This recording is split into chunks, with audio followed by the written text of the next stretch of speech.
The book of Job, verse 14. With kings and rulers of the earth, who built for themselves places now lying in ruins. Okay, so, hi everybody, this is Christian RPG Gamers. Okay, so, for this video, I wanted to talk about, I guess I want to talk a little bit about the idea of stuff like Dungeons and Dragons. And again, I would like, I don't know how easy this will be or how much time it will take or whatnot, but I would like to maybe start making some more guides on the channel for stuff. I wouldn't mind necessarily just going through like each of the main classes and making a little guide about them. This might just be like a little introduction to it, because I've been working more on the channel with trying to do more stuff like that. But I also know that it's also time consuming. It requires a lot of work and it takes a lot of effort. I don't even know how many people would be interested in it. So,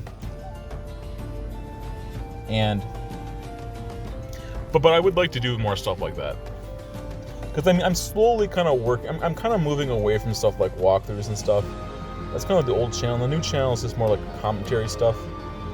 And I would like to start trying to do some more like more guides on the channel. But I am slowly working on them. I think I got about 5 of them on the channel done so far. More true to blood, like we call it, more true to the idea of making guides. I have about 2 more that I might want to start working on. I might want to make one for like boss fights for Tales of Iron, kind of like a Dark Souls game. I want to make another guide for ESO. I wouldn't mind start making some more guides for the channel. I could go through all the different classes in D&D. I wouldn't mind necessarily going through some of the more like the crafting side of some of these games. I feel like I just kind of got to get my feet dipped into the water. So let's go through my introduction. Let's go to like the actual more video now. So yeah, I guess I'll just try to talk. Again, I try not to talk about myself in the real world too much. There's got to be some kind of like a dissonance, some kind of a separation, right? But I do talk about a little bit. I talk about it a little bit, like I'm more like a generic sense, not like nothing too serious. So recently, I just rejoined another Dungeons and Dragons group. So I finished the first session. I'm probably going to start playing more in the group, in holiness. So if God in heaven is willing, that is, right? Again, like maybe I'll try to go for a few weeks, kind of dip my toes into the water, and just try it again. I've been in quite a few groups over the years. I think I started playing the first campaign I was ever really the first official tabletop group I've ever been in. I think it was it might have been 2013. I think I played a game called Pathfinder Society. That was very strict, very linear, and a lot of modules. I've been in I've probably been in at least 15 different groups, and I've probably been in probably 25 different campaigns. So it's not it's not like I've never played or anything either, right? It's just taking another swing at it, right? It's what does the Bible say? I think in the book of Ecclesiastes, there's nothing new under the sun. Okay, so maybe I'll make this video where I just talk about the idea of guides, or I talk about some of the stuff. And I want to make more videos about actually. Again, I would like to maybe go through each of the classes or something, or I can go through the races. I know I made one comprehensive video just giving some basic thoughts about it. But I would like to make some more individual, very specific made. And I'll try to put a Christian spin on it too. But okay, so what are some of the reasons why this could be valuable then, right? I do think teaching is a very important thing. And the ability to use charisma or to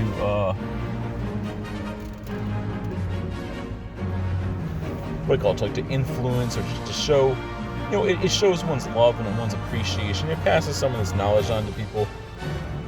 It can be very valuable.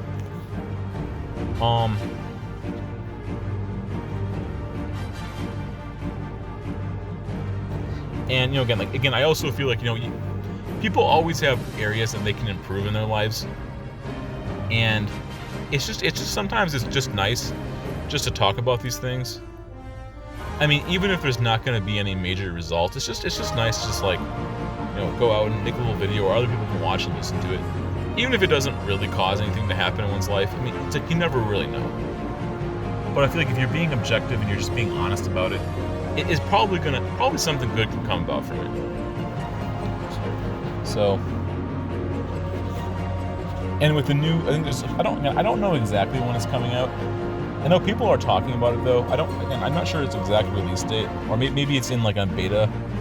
They've been working on some kind of an edition after 5e. I'm not sure the name exactly. I know that they've been there's so many different rumors out there. It's hard to keep track. I mean, you probably would be safest to call it, quote unquote, like 6th edition, 6e. I'm sure they have their own special name for it. But I don't think it's been confirmed quite yet. But again, there is a lot of rumors. People are talking about it, so I don't know for sure. And they might have something released as of right now, but we'll have to see. And again, there are a lot of different. And again, there is the vanilla classes for Dungeons and Dragons, and then they have a lot of like little support books or like supplementary books, and you can add special classes into your groups. And if I'm being honest with you, unless you're in an official group per se, you can just homebrew your campaign to pretty much do whatever you want.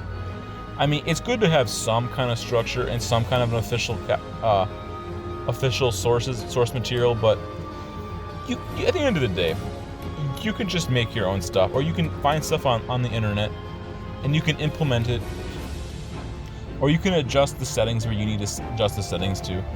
And they have there are the base races and stuff for D&D. There's also the base classes. I think those are the two major points to Dungeons and Dragons. That are obviously again there's the rule mechanics, and there's also role playing in the game too. But so you have your base classes, and then each of the base classes usually has somewhere between 2 to 3 subclasses. And they have the base level races you can play as characters, and there is at least another good. There's probably almost up to another 10 additional races you could play as, that might be slightly modified, or they're just their own little kind of type. And then also each of the races have little tweaks to them. So if say you were playing an elf, again, there's just so many different games out there. So you can play as a high elf, or you can play as a low elf, or there's dark elves, and again, there's just so many different variations. You get the mountain giant, not the mountain giant, the mountain dwarf, and you have the what's it called, the hill giant dwarf, and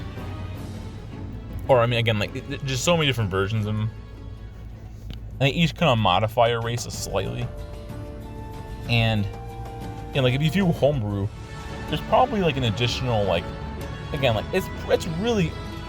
it's really just your imagination is the end point for what you want to build. There's probably at least an additional 50 classes and 50 different races if you use a homebrew. So some of them might be a little bit experimental. Some of them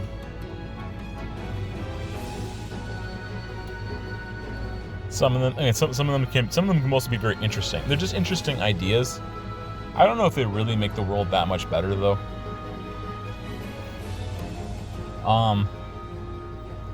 And then again, obviously, again, so then also there's like the backgrounds. And again, a lot of this is like, you know, your imagination, you know, it's really the what's gonna cap you on it. But I mean, there are the base level backgrounds, and then they have I mean, and really, there's probably like an additional 25 extra backgrounds. I mean, you know, you could use, and obviously there's all the different types of settings. So like, depending on which type of, you know, game rulebook you're playing, but again, like, you know, there's just so many different versions out there, and I feel like at the end of the day, I would make the argument that stuff like, you know, a lot of the nitty gritty stuff that you start out the game with, it's mostly just about flavor. There are certain mechanics that can help your character out, but it's like, you know, like obviously like an archer is going to use a bow and arrow, like, you know, like a warrior might use like a two-handed weapon or like a sword and shield or something, and like, you know, like a paladin uses like, you know, holy powers. Like, again, as a Christian, like magic is generally a bad thing, but like it's also to be honest, it is just a fantasy world. So like all these, like, you know, holy spells or whatever, you know, like they might be more like a tank. You know, like a bard, like, you know, a bard's kind of like a jack of all trades. They use like they can, again, a lot of times bards tend to be very dexterous, and again, like they have like, again, like there's also stuff like, you know, charisma. So it's like you have your ability to interact with the world, and I feel like that's really most of the classes are how you function in like combat, or your ability to directly do things, and like the racial background, like racial and like the background and stuff. That stuff, it really more influences your ability to like to interact with the world in like a role-playing sense.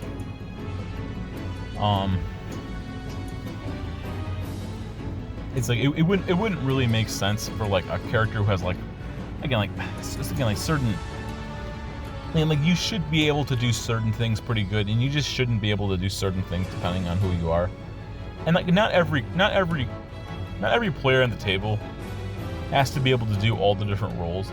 Like a DPS character, you focus heavy on combat, you might not be good at like something else. And I think that's also what makes the game special. And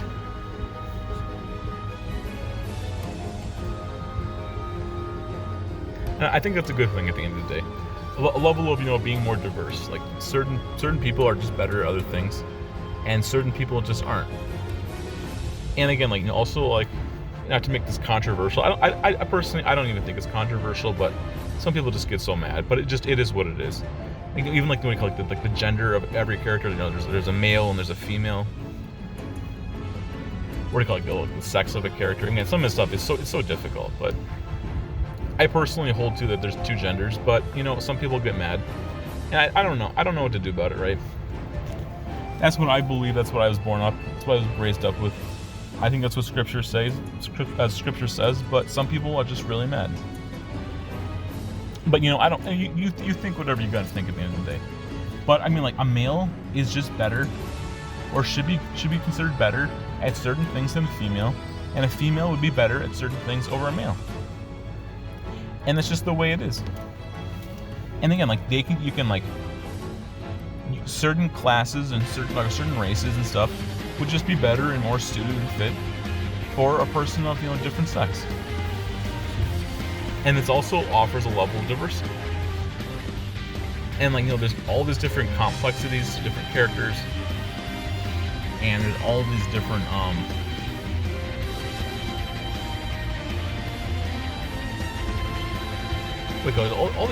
these different ways that you can build and manipulate a character to be used. And I find this stuff to be incredibly interesting. So yeah, like what I probably would recommend when playing a game like this is, okay, so again, there's several different ways, but like probably the same thing I would say like in a video game, because like video games are a representation of like an RPG game, which like RPG games are a representation of like real life in some sense. But stick to one specific type of like one combat like archetype and like one role-playing archetype. I mean you got to be careful. You don't want to invest in too many different things. Like if you're a strength-based character, like focus on strength-based stuff, and then maybe pick like a certain skill that or something you can use in the game to also like role-play your character. And I think that honestly that would probably make the game a lot more. It would give you more of the ability to interact with the world, and that would help you to find your role in the game and in the group. So like if you were strength-based heavy, and like you obviously you get your multiple different traits. Like you were good at strength, and maybe you're a fighter, but maybe you I don't know, you have some other skill. It's like you got wisdom, you got intelligence, you got charisma, there's dexterity, there's constitution, your strength. You could probably argue that maybe like luck could hypothetically be an attribute in some sense. But it's like if you find something else that you're good at in the world, like maybe you're a fighter who's again, like crafting would probably be an easy attribute. You could earn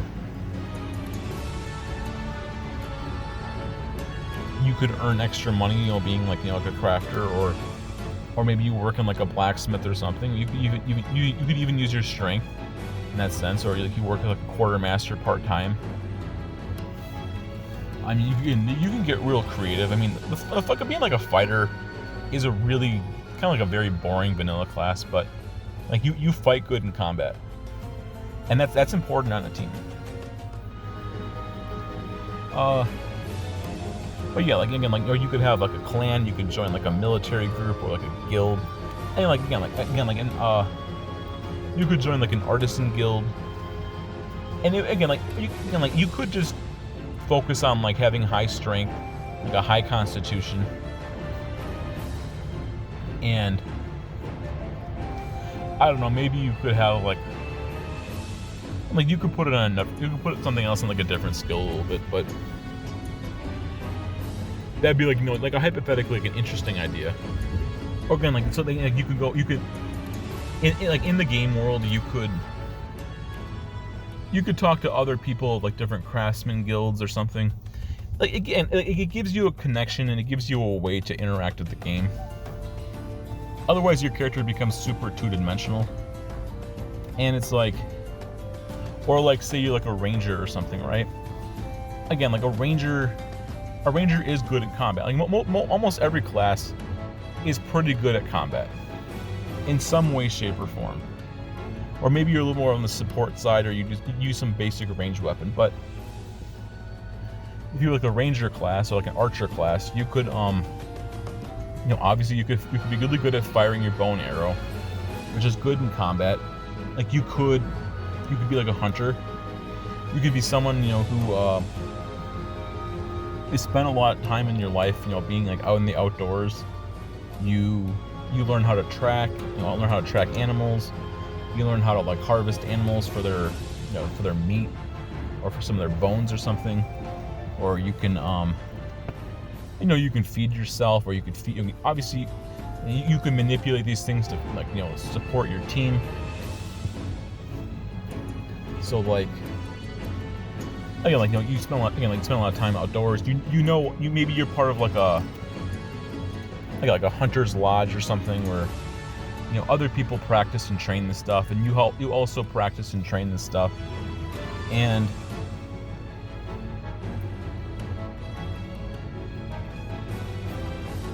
because of doing this, like again, it gives you like a connection, and it gives you an in when it comes to like role playing your character or your ability to like interact with the world. And like again, as being like an archer, maybe where you're like you fire at long range. You're good at seeing with like your eyes, and again, or stuff like that. So, or maybe you're like good at, handling animals a little bit. And like this gives you a nice in on the group. And whenever the group has a problem when it comes to this kind of stuff, they can that'll be your time to shine. And the same thing with like being a ranger is you can't do everything. Maybe your ranger doesn't have a lot of strength. Which again, when you need strength, you call upon the fighter. And the fighter, maybe he's like a martial artist or something, or he's really good at like, he's been pounding, metal with his hands for years. Smithing, or he hits real hard. A fighter would be able to handle that, but a ranger wouldn't. A ranger, might have a low amount of strength, and maybe they don't have as much constitution. So, maybe you suffer from like a negative penalty in some of those areas, or you're just not very good at it. And maybe, as a ranger, you're not as charismatic, right? Because like most characters, they get about two of their stat trees tend to be two of their what do you call them, like the characteristics or whatever, you have strength and constitution, all that kind of stuff. Usually you get about 2 of those areas you can be very strong at, and then usually the exchange is that 2 of those areas in your tree you're pretty bad at, and like maybe a little bit more average in a couple of them. So like you just can't do everything in one character. Or like, like a ranger would be bad at charisma, might be bad at strength. But maybe, you're good at wisdom, and you're good at dexterity. Or you get like a paladin class, right? You're more good at strength, but you're also good at being more charismatic. Obviously from a Christian point of view, it's fantasy, but like paladins are really, to be honest, are kind of like a Christian class in a sense. Some of this stuff it turns a little bit morally gray, but maybe you go to like a church or you go to a temple, and you're well liked and you're well accepted by like religious people, and like you're in this make believe world.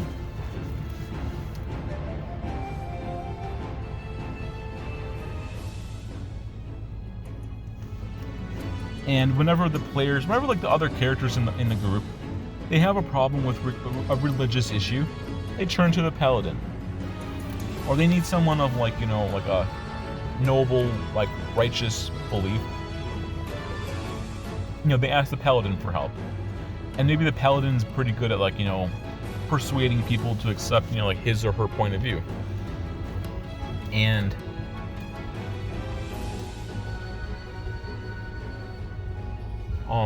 but like maybe the paladin, like a paladin would be good at strength and charisma, but maybe the paladin's just not that smart. Oh, here it is. We'll just watch this next video. I mean, I got that background's over, but we'll see how this one looks.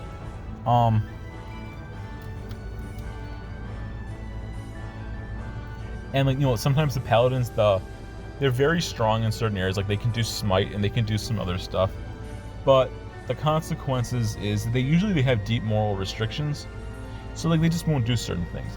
Maybe they're persuasive, but they're not going to persuade everyone for everything, because they have deep, like maybe they're very lawful good, and you know what, they can't do something, or they just won't do something. They think that they're manipulating someone for a very selfish, evil reason, so they just won't do it. So although paladins are very strong technically by the like the rules on the paper, they also can be weak because their own conviction can sometimes get in the way of the party's goals, which makes incredibly interesting role-playing, right? And like a paladin might be well liked by like the church, but they might be hated by some other group in the world, or they don't like certain things, and also again, like maybe they're not liked by certain things, or whatever it might be. And that makes the game really interesting. And like again, like if you had a bard on your team, I think the bard is like, bard's a jack of all trades. They might be very good at like, I think I talked about this a little bit earlier, really good at like maybe charisma, and they're also like good at dexterity, so like a dexterity plus charisma build. The morality of a bard might be more fast and loose, although they also might be good at convincing people to accept their point of view. They might do things that are a little bit more morally ambiguous. compared to like a paladin. So, and they again, like, and every class has their own motivations. So every individual character has their own motivations, different mixing and matching. And again, like, you know, a bard would be good at like singing songs or like dancing or hanging out like a tavern. Maybe, you know, like a bard gets drunk all the time, or like they play their instruments, or maybe they're part of a special group of people. Maybe they're like involved in some artistic work or something. And, you know, that could be a really interesting in for the character. And maybe they're well known, and certain people would be more like willing to accept it. Like, you go to a tavern, a bard who regularly goes to different taverns would probably be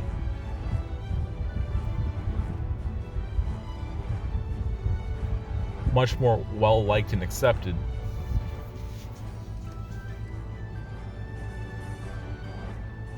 and they would be able to, again, like they would be able to talk to like an innkeeper or something, or they would be able to get rooms easier. And maybe, to be honest, they regularly go to all these places. Maybe, you know, like the innkeeper's like, you know, you're so well known and you always make our, you know, your songs make us feel really good and happy. We're gonna give you rooms for free tonight, or we're gonna give you half off for like your adventuring team. You know, all your you know, drinks and food and like the rooms for the night. And we're gonna give you like a free roomer because, you know, because we like you or something. And it could be interesting role play mechanic. But then at the same time, for every pro there could be a con, and maybe the barkeeper is in trouble and needs you to help them, and maybe they give you a quest, but like, you know, they want you to go out and fight some monster or to solve some of their personal problems. And, you know, the idea of fame, there might be like certain innkeepers who just really don't like you at the same time, and like, you know, you always are drinking, or you're always causing problems in taverns, or you start singing songs about like the local lords and they don't like the messages you're putting in them, or it makes them look bad. Maybe they are bad themselves, but, you know, you set some table on fire, or you spill a bunch of alcohol, or you get in a fist fight, or maybe your party one of your past parties had issues. And this could make for some interesting moral hypothetical dilemmas. And sometimes, to be honest, you never really know about a lot of some of this stuff. Like, you know, like the game master could use any of these different things. A lot of people have like long track records of histories, so it's like you never really know. And this could be like an interesting idea for, you know, different plot hooks or different quest lines, or maybe like, you know, the game master puts some kind of a like a personalized individual quest for your character, or different, or maybe like, you know, you have multiple party members working together and they have personal issues, or maybe both you and somebody else go on the same quest together, or maybe it turns out that two separate quests are kind of linked to the same quest, or, you know, again, like there's so many different possibilities. Okay, I'm not sure exactly where I was trying to go with this video, but I'm just talking. Let's go a little bit about Dungeons and Dragons. I think probably the name or the idea of this video is about like the different probably like the different choices and ideas that you can do, and the ways that they can give you access to playing in the world and like interacting with people, and also why taking strong positives and negatives, they can make for interesting ideas and different narratives and different storytelling.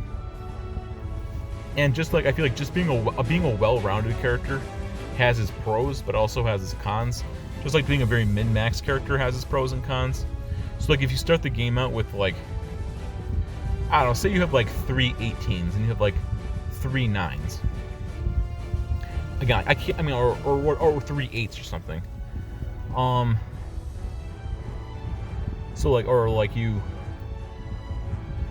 or one of your skills, like one of your character abilities is like a 5. You have 2 6s and like you have 2 18s and you have like a, I don't know, you have like a 20 in one of your stats. It's pretty crazy, to be honest. Like you're really good in one area, but like you're really bad in another. And you're also pretty good in 2 other areas, and you're also just kind of bad in other 2 areas. That could have some really strong pros, but maybe like you're really good at talking, but like you're just a really stupid character or something. And you can, again, it makes it really easy when you have strong positive traits to succeed in skills, but it also makes it really easy to fail skill checks. Like you have to make like an intelligence skill check, and you have a 5 intelligence. I mean, I'm trying to think, was that like a -4 or something? That's really bad. Like, or maybe it's like, yeah, I can't, again, I keep, it's hard to keep track just how bad that is, but you're not going to be very good at getting out of a bad situation. Or like you're fighting against like a big giant fantasy spider or something, and it shoots a web on you, and you have to make like, or maybe like it causes fear or something because you're stuck in its web, and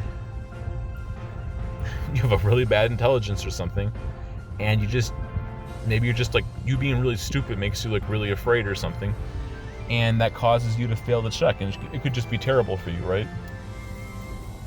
At the same time, it might make it a lot easier having like a 20 charisma is pretty freaking good, but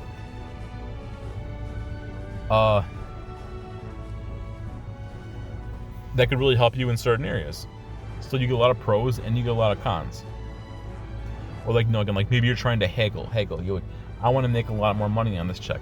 So like you're really persuasive, and like,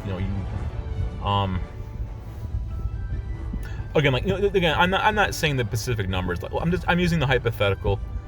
I have to check the actual sheets. There's so many different games. So for this hypothetical scenario, I don't think it's technically the numbers. We're gonna say like a 20 is a +5 and like a 5 is a -5. I'm not sure if a 5 intelligence is actually -5 or not, but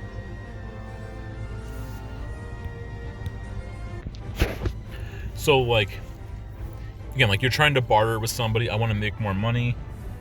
I go through and say I roll really, say like I had to meet let's say like a 14 was what I needed to make for a check to succeed in a haggling. And let's say due to your modifiers, your special extra bonuses, you got like say you got like a 22 or something. And like, the Game Master rewards you some special extra, opportunities with that. But when you're also haggling at the same time, you have a -5 intelligence, and let's say you get like, you get some extra negative effects when you like haggle or something. Or when you try to do it, the Game Master's like, okay, so you're going to make more resources, or you're going to get more opportunities with this haggle check. But your character is also very stupid at the same time. So, although you are charismatic in convincing this person, you don't have a lot of like reasoning as to like how to actually, do the mathematics to figure out how to like actually get the more resources. So, like, you get the pros and you get the cons, and they both come back together, and they both kind of like, it's like a pendulum swing. You get like a strong positives, and then you get the strong negatives. It might bite you in the butt in some sense. Although maybe you're bartering with somebody, and he gives you like, he's like, okay, so he's like, I really like you, and like, I appreciate what you did. So he gives you like 3 extra options to pick from, and let's say, he throws in some special cosmetic covering, make it look really pretty, and he gives you a small buff to like, your, I don't know, like your charisma, or people like you or something a little more. But he also ends up, and like, that's like your positive, right? But the negative is your character's pretty stupid. So maybe he charges you an extra 20% more money on your haggle because you're just kind of dumb. So the positives from the charisma is you get more options, but the negatives from your lack of intelligence in the bartering is you end up having to pay more money, but you get more options, and it's like this cool role play back and forth. I mean, I kind of just made this hypothetically up, right? But in certain some game masters, to be honest with you, are kind of vindictive. But, but like, I mean, I've learned from the past, right? And some game masters are pretty generous. It's like, you never really know. But again, it's just different hypotheticals for different positives and negatives. And I also think that's extremely interesting. How you can mix different skills together for certain like checks, and it really depends on how much of a stickler your game master is on the rules and stuff. But it can make for some really interesting stuff. Or maybe when your character is like a little bit more drunk, or like they're I don't know, they're smoking some stuff they probably shouldn't have been smoking, or they drink some magic water or something and ended up doing something to their brain or something for a while. It could make for some interesting skill checks or something. Or there's so many events that could happen. And again, like charisma might make a character like you more. Intelligence might again, it might help you with like some reasoning or some logic, and also different characters that you meet in the world, they have special traits, and they have certain they're a certain class, and they're a certain maybe they come from a certain group of people, and like a more intelligent character is probably going to respect and appreciate another simultaneously intelligent character, or like a very strong character is going to respect another strong character.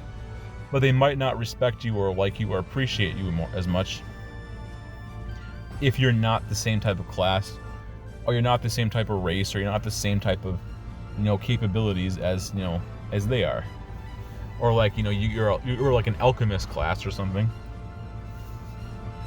An alchemist would appreciate a character who's good at using like a chemistry set and can make like healing or mana or special potions and stuff. Or maybe you're an alchemist who, dabbles a little bit in like jewelry making or something, and maybe again like somebody's gonna appreciate that who also has the similar types of traits. And again, like there's just so many different hypothetical scenarios and circumstances for this type of stuff.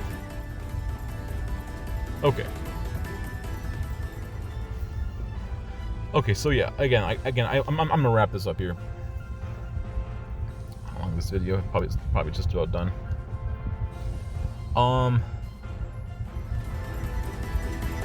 But yeah, like Dungeons and Dragons, it can be very it can be very diverse in all the different ideas and stuff, the different concepts, and there's so many different choices and so many different levels, and it can make it really interesting.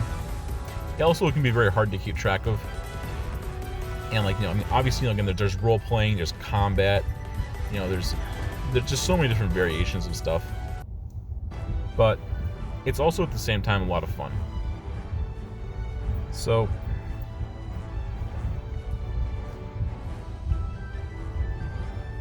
yeah, again, so I guess like in the comment section below, let me know what your thoughts are about all this stuff, and like maybe do you have a story of when you were playing in the game, or something interesting that happened. Again, like, I do want to try to put like a Christian perspective on this, but like I don't always like forcing a narrative. And I do think, again, like from like a human point of view, like being a person of the faith, you do see like the Bible being mentioned and shown in like a lot of content. Like there's different moral choices. Like if you read like the book of Proverbs or something, you see different morality, and you see different pieces of wisdom. Like you might see some historical references. And like maybe your character goes to like a church, or like they have like a congregation, right? Now maybe it's a fantasy. Obviously it's a fantasy world, right? So it's not going to be one for one identical to the real world, but you might see references and themes from I don't know background this is. It might be the same one. It might be a different one, but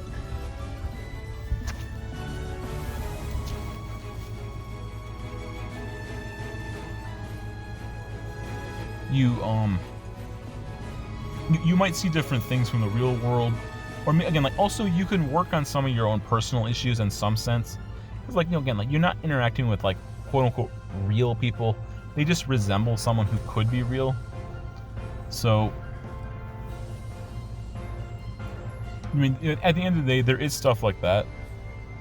where there is a lot of hypothetical, biblical, and Christian themes that could be put in something. And like, sometimes it's like going on a trial and a test, and maybe you end up having to maybe you can work on someone, like, you're fighting your demons, right? Maybe you fight a literal demon, like a demon of like lust or something. And you have a lot of lust in your life. And you know what? A video game or like a role-playing game or something like that could be your way of overcoming and working on this. Or you can start training and teaching yourself, or maybe other Christians could work together on how to defeat and address and deal with that. Also, since the scenario is hypothetical and like this is not real, right? It's kind of real,